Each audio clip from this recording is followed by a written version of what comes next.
Goddag, jeg hedder Henning Pedersen. Jeg vil gerne vise min hjemmeside ephata.se eller .dk.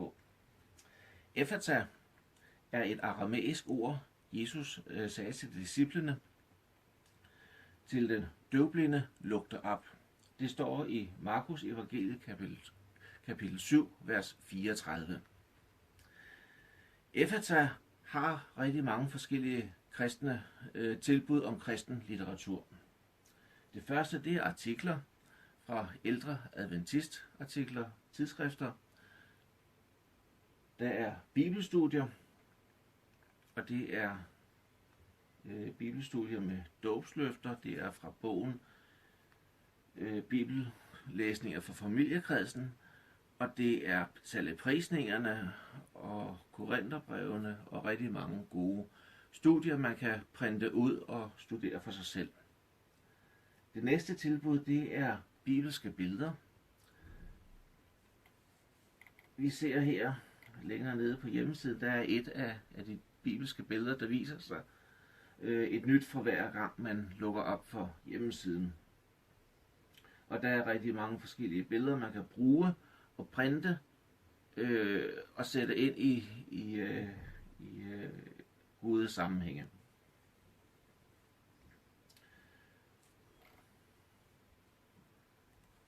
Det næste tilbud, det er Ellen G. White, og det er et ret stor ressource på hjemmesiden, og den vil jeg vende tilbage til senere. Så vil jeg også gerne vise lidt om adventpionererne. Det er de de bøger, der er blevet udgivet på de skandinaviske sprog, der bliver præsenteret her, og nogle af disse bøger er endog også online. Så har vi en kalender, der viser de nærmeste aktiviteter, de aktiviteter, der vil ske i den nærmeste fremtid. Og endelig er der produkter, et oversigt over de ting, som jeg har arbejdet med i mit arbejde med kristen litteratur, og også det, som er blevet oversat til svensk. Og det er primært det, jeg har oversat af Ellen White litteratur. Endelig vil jeg også gerne nævne databasen hernede. Databasen, det er et søgemedie over forskellige tidsskriftoverskrifter fra forskellige medier, altså forskellige bøger. Og de overskrifter, man søger på, der kommer der henvisninger til for eksempel Adventnyt eller Tidernes Tegn, og man kan søge både på en dansk database og på en svensk database. Og endelig er der kontakt hernede, hvor man kan ringe og skrive til mig, og man har også mulighed for at betale en donation til det her projekt. Men det, som det her primært skal handle om, det er, hvad Ephata tilbyder af Ellen White ressourcer.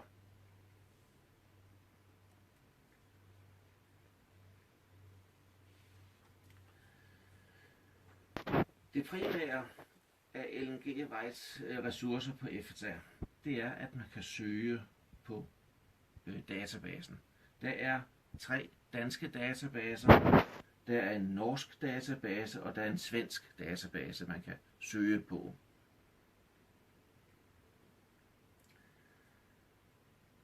Man skriver et søgeord ind, og man søger i grundbøger. Det er de bøger, som blev udgivet i Ellen Whites tid. Og man kan søge på citatbøger, og det er de bøger, som er blevet udgivet efter hendes tid. For eksempel søger man et ord som retfærdighed. Det kan vi prøve en gang. Se hvor langt det rækker.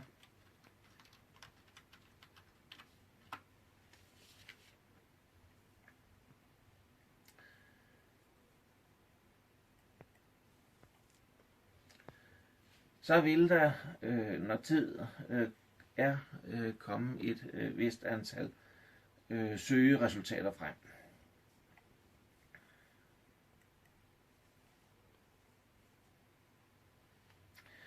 Og det ord, det kan vi jo så også bruge i den norske database og i den svenske database. Ordet retfærdighed forekommer 2010 gange i den danske grundbøger database. Det er jo nok derfor, det tog så lang tid at få det frem. Søgeordet, det står fremhævet med fed skrift, og det her første afsnit, det står i bogen I den store læges fodspor, side 519, et kapitelnummer og overskriften for kapitlet. Ønsker vi at læse hele kapitlet, så kan vi klikke på læs hele kapitlet.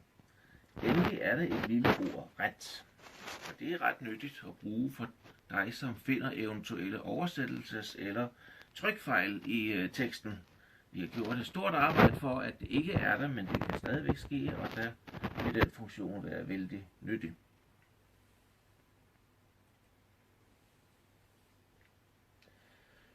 Udover at søge i grundbøger database, så er der en række andre søgefunktioner, som vi også vil gennemgå. Det er jo sådan, at hernede under, der er den store oversigt over udgivelser på dansk, svensk og norsk. Og så endelig titlen er der også. De grønne link, det er jo der, hvor selve indholdet er med, og du kan se på, hvad der står inde i bogen. De sorte links, det er der, hvor det bare er indholdsoversigten er med, og en beskrivelse af bogen, og ikke mere.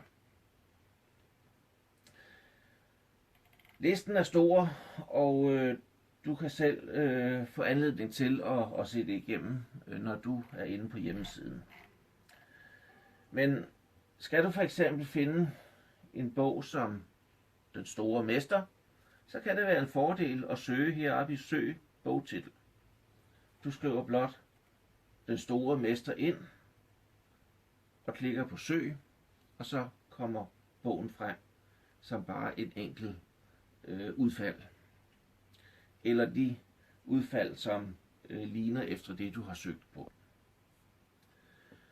Der er den lille ekstra funktion her, direkte til indholdsfortegnelsen. Har du skrevet bogen, Den store mester her, klikker på direkte til indholdsfortegnelse, så vil du komme direkte ind til bogen, i stedet for at kunne, som jeg beskrev før, blive præsenteret for en række søgemuligheder. Den anden søgefunktion, hjemmesiden har, det er søg overskrift. Du kan for eksempel søge på ordet ægteskab. Det er et tema, et emne, og der vil de overskrifter så komme frem, hvor det forekommer. Og det er først og fremmest tidsskrifternes overskrifter, og det er bøgernes kapiteloverskrifter, det er manuskrifter og frigivede manuskrifter og breves overskrifter. Så den søger rigtig dybt igennem med ret specifikke overskrifter. Den sidste søgefunktion, jeg ønsker at gennemgå, det er forkortelser. Hvis du for eksempel har en forkortelse, der hedder LS, så vil man kunne se her, at LS, det betyder Life Sketches of Ellen G. White. Men der er også andre forkortelser, hvor LS-forekomsten forekommer. De vil også blive præsenteret her. Den har både engelske og skandinaviske forkortelser. Det vil sige, har du en forkortelse, der hedder DSM, det er Den store mester, det vil den også kunne reagere på. Den sidste opslagsfunktion, jeg skal gennemgå her, det er tidsskrifterne. Du kan for eksempel stå med en Review and Health artikel i et eller andet citat fra, nu slynger jeg et eller andet ud fra den 13. oktober. Jamen, jeg har faktisk artiklerne herovre, så her der er en Science of the Times artikel, og det er fra den 28. maj 1902. Det skriver du blot ind her, 28, og så tager maj her, og så skriver årstallet 1902 og trykker søg, og så behøver du ikke at skrive, at det er Science of Times eller Youth Instructor, eller hvad det kan være for et tidsskrift. Det finder den selv ud af, at du trykker blot på søg, og så kan du finde ud fra datoen det tidsskrift, du søger. Det er jo sådan, at Ellen White har jo oversat 5.000, omkring 5.000 forskellige artikler. Og en stor del af dem er jo nævnt her fra Review and Herald og Science of Times. Jeg tager lige en Review and Herald artikel herop for at illustrere det her. Og på dansk, der har vi jo så fået oversat 540 Review and Herald artikler. Og derudover er der 45 norske, men der er også flere, der går igen på dansk. Så i samlet set vil der også være en række norske. Og på samme måde der er jo også lidt over 100 svenske Review and Herald artikler. Du ser oversigten hernede. Og fra indtil 1879, der er samtlige Review and Herald artikler blevet oversat. Det er dem, der står på med grøn tekst her. Men ellers så er det jo så også hele overskriftssamlingen igennem her, og søge på overskrift, som vi har vist før, og så se, hvad der er muligheder af den artikeltype. Jeg har ikke oversat alle de her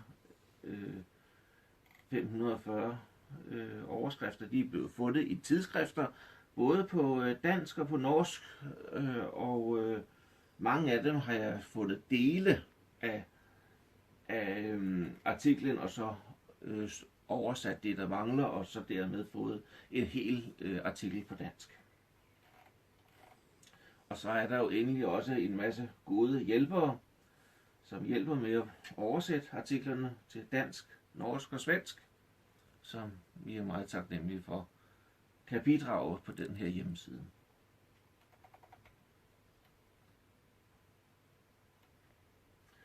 Øverst på Ellen White hjemmesiden, der er der nogle sprogflag. Der er først og fremmest de 3 skandinaviske sprogflag. Og så er der jo en lang række andre sprog, der viser, jeg kan vise her den tyske hjemmeside, hvor der er en ganske kort gennemgang på tysk, og her der er så de artikler, som dels er blevet oversat til tysk, og dels, som jeg selv har fundet, er blevet oversat til tysk. Og det samme gælder jo så hollandsk og spansk og rumænsk, og hvad der ellers er af sprog. Herunder, der er der en række små eller mindre links, som jeg også ønsker at gennemgå.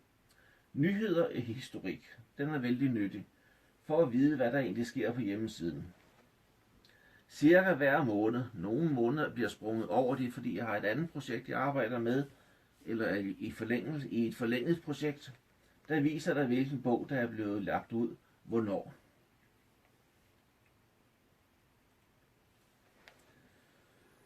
Her, der er der et link, der hedder børn.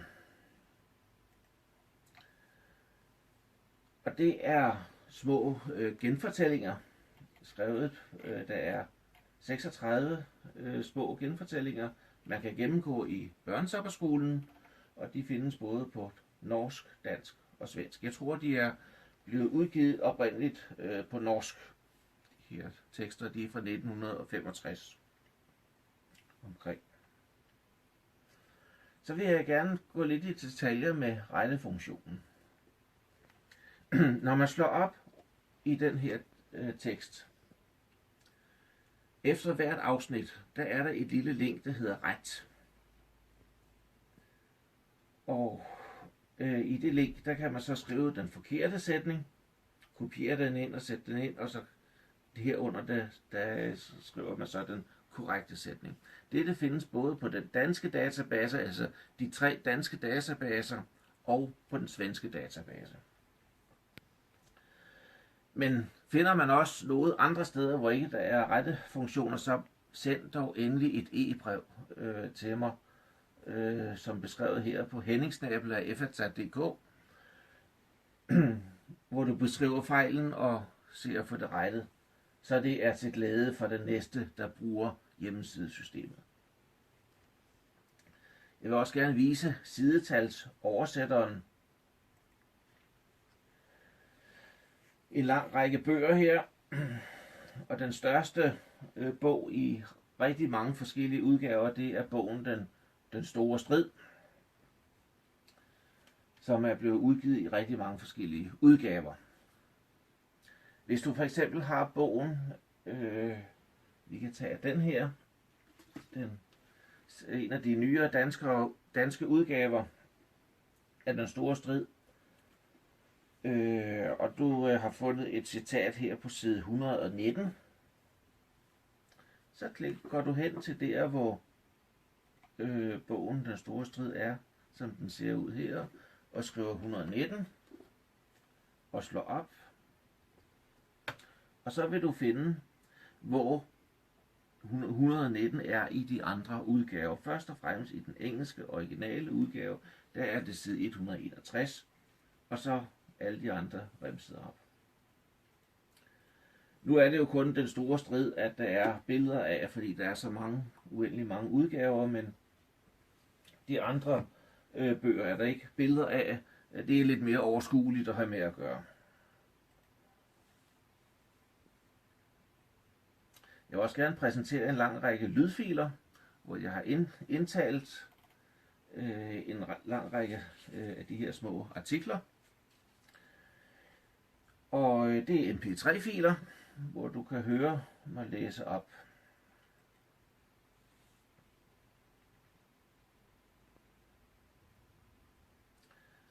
Hjemmesiden gennemgår også de efterhånden få bøger, som ikke er blevet oversat til dansk. Og det her, det er jo så skandinavisk i det hele taget. Langt de fleste bøger, der er fra hendes egen levetid, er blevet lavet. Men her der står mange af de bøger, som er blevet udgivet som citatbøger efterfølgende, og overskrifterne kan man klikke ind under. De er også oversat og indgår i den overskriftssøgedatabase, jeg præsenterede tidligere. Og allernederst, der er der også de bøger, som ikke er på svensk, men som er på dansk og på norsk.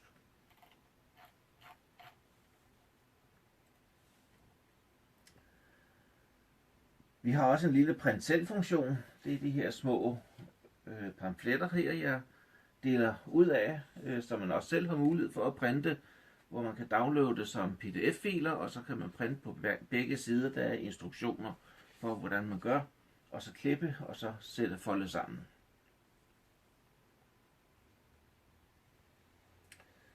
Der er et vidnesbyrd her.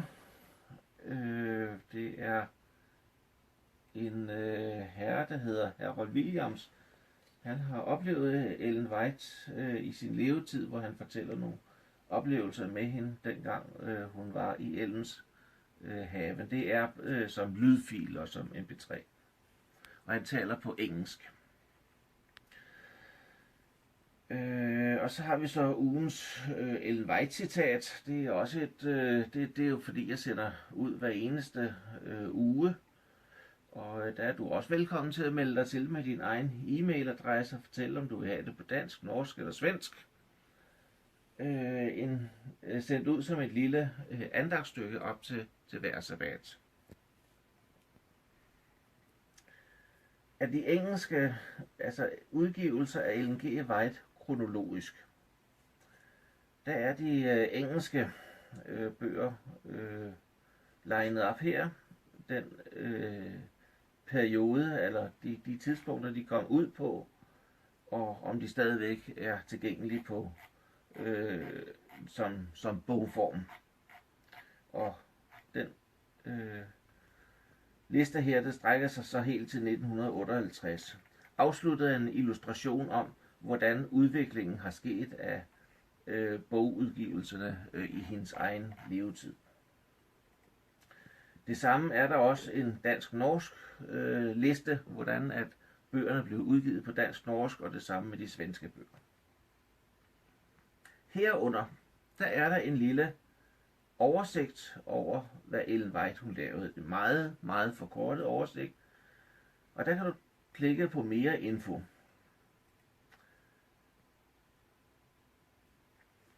Og der finder du så Arthur C. White, det er Ellen Whites barnebarn, hvor han beskriver hendes liv og virke i detaljer. Og denne beskrivelse, den står også både på dansk og svensk og på norsk. Den er afsluttet af, nu skal vi se om vi kan komme ned til bunden her, der er et stykke vej derned, jeg tager den lidt hurtigere vej. Den er afsluttet af en lille årstals oversigt, som måske gør det lidt mere overskueligt for at se, hvad Ellen White har foretaget sig i sin levetid. Så det er alt om, hvad der foregår på Ellen Whites hjemmeside. Du er altid velkommen til at skrive til mig på kontakt og spørge ud om, hvis der er noget, der det kniber lidt med at finde, så kan jeg være behjælpelig. Og tak fordi du så med.